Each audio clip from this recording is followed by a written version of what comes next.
Hey everyone, before I jump into the content here, I wanted to tell you a little bit about who I am and why I'm here. If you don't care, that's fine, just jump to the timestamp I've already listed. I've had a few popular posts on Reddit of these videos, and I've really enjoyed the discussion that's happened in the comments of each. I am a screenwriter, and I consider myself a part of the D&D community. I want you to get to know me a little better and understand why a screenwriter is even giving advice about D&D. So why does screenwriting advice even apply to D&D? D&D, like television, is a serialized story maintained with the constant build-up and release of pressure. As a DM, you've got to be a pro at managing that, and it happens to be a thing screenwriters do every day. Good screenwriters are masters of telling tight, contained stories. The makers of D&D understood that there are a lot of things dungeon masters can learn from screenwriters, which is why the screenwriting books Save the Cat by Blake Snyder and Story by Robert McKee are listed at the end of the Dungeon Master's Guide as inspiration and further reading. I titled this video 10 D&D tips from a screenwriter because despite all the other things I do with my life, the main thing I consider myself to be is a screenwriter. I'll say right up front that I'm currently unrepped and haven't sold any of my work. Does this mean that I'm just an aspiring screenwriter and that this video was mislabeled? I don't think so, and here's why. I am relatively new to the business. I'm writing, submitting to contests, sending out queries, and doing production assistant work on film and TV. I've got a few quarterfinalist placings in competitions, some pretty good scores on the blacklist, but I'm not yet through the door. At least the door I'm trying to get through. The thing is though, even if I never sell a script, I'll still consider myself a screenwriter as long as I keep writing scripts. And besides writing scripts, I'm also a dungeon master, and if I'm gonna believe my players, a pretty good one.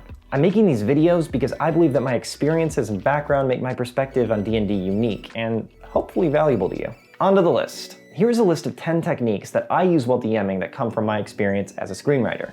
Number 1, introduce characters at their most characterful. The most effective way to create a memorable NPC is to introduce them as they are doing something integral to who they are. If you're introducing a burly Goliath bartender, don't have her glowering behind the bar. Show her throwing a goon out the window, cracking open a keg with her bare fist, and asking the party what the hell they want to drink. That's a character I understand the moment they've entered the adventure. Number 2, in late, out early. As the DM, you direct the scenes and can choose where to put the camera and where to cut to a new scene. When a player wants to have a scene with an NPC, you control the beginning and the end of it, instead of a scene that starts like you both get up from camp and walk a few feet away. Okay, what do you say? How about Elhokar finds you under the setting sun as you complete your workout.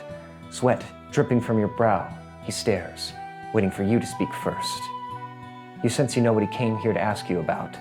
Then, when the conversation hits that moment, that juicy moment, right as the foreboding question is asked, or a biting statement is made, cut away to another character.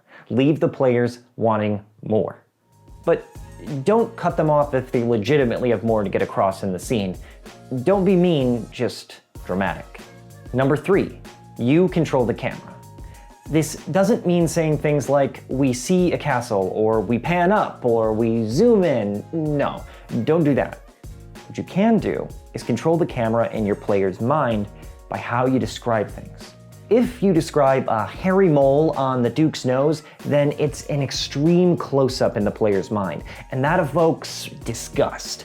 If you describe the towering figure of an elven warlord descending a staircase, looking down their nose at the players, it implies power and disdain.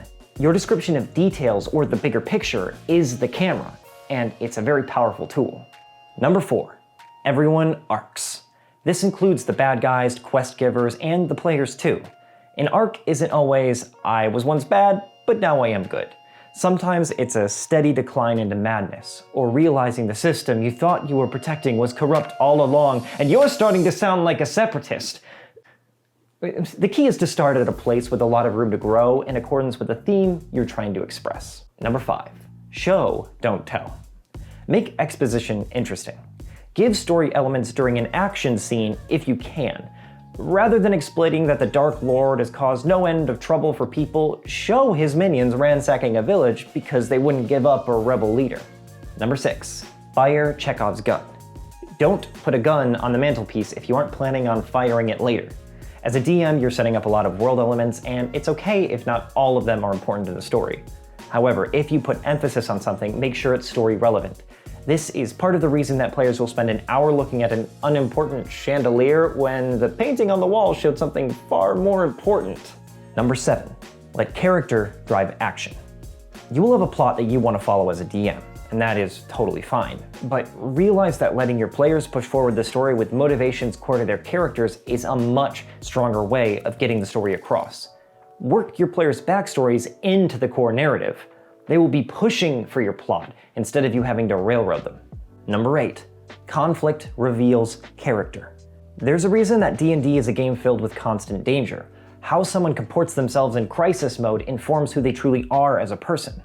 The player characters would never reveal anything interesting about themselves by just sitting around a tavern and drinking. And even if they do, no one is going to want to listen to Johnny Warlock's tragic backstory without the context of you fighting for your lives together. Speaking of which, number 9, this story is more important than backstory. This is for players and DMs.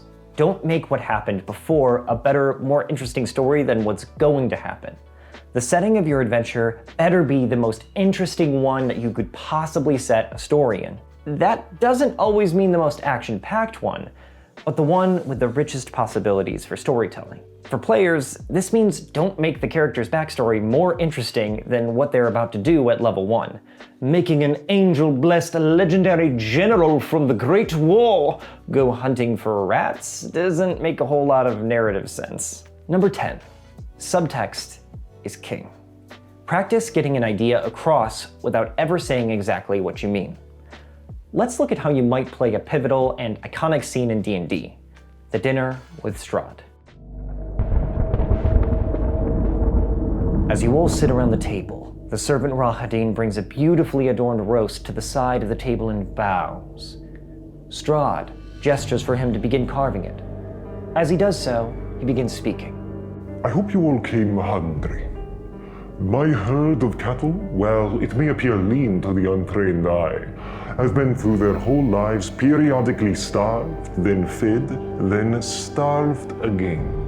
This has worn their muscles down, allowing their meat to simply melt in one's mouth. A funny animal, cattle. They exist for my pleasure and die upon my whim, existing for no other purpose than to grant me their gifts, gifts I bestow upon the worthy. So, I do indeed hope that you all came hungry.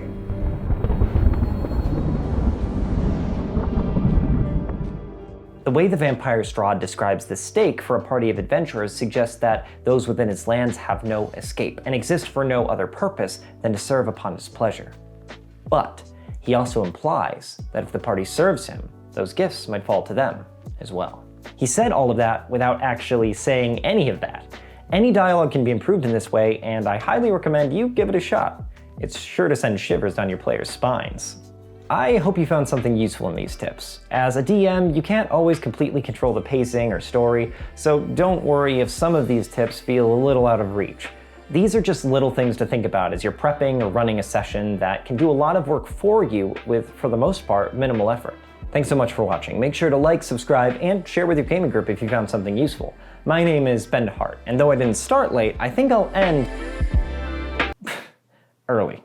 See ya.